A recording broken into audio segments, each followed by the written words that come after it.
what's up? Johnny Mosley here for Peter Glenn Ski and Sports. Testing out skis, testing out clothes. I've been ripping around Squaw Valley on this Rossignol Experience 88 Ti in a 187, so that's the length. And I looked at this ski at OR, which is Outdoor Retailer, where all the ski companies show off their newest equipment. I saw it maybe 6-7 months ago, and it seemed really interesting because this air tip is something Rossignol created. A lot of people have different versions of a light tip, but Rossignol probably made the best one.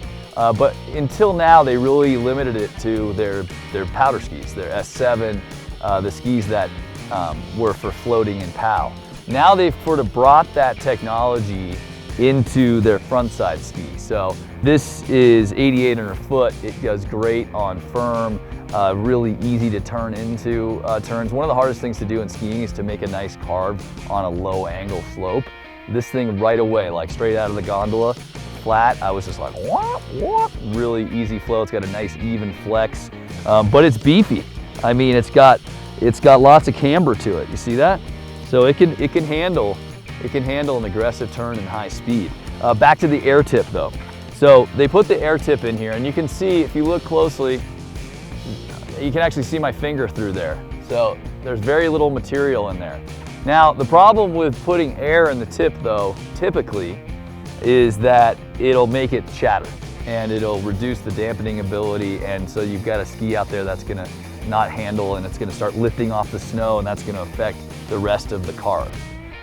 But they have taken their vibration absorption system. You might remember it, VAS, from their 6 skis back in the 90s. They kind of were the first ones to really utilize vibration absorption system, and they added it to their air tip.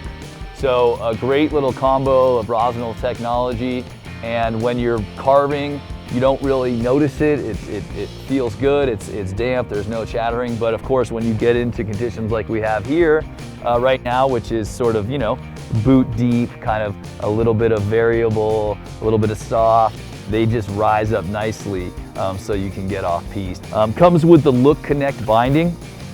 Really love Look bindings. You know, it's kind of a freestyle binding because they're light, compact. But one of the downfalls of Look bindings is they have that swivel heel, which is kind of a PMEA.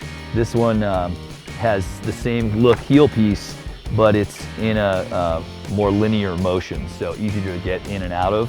Very light setup. This whole thing is very light.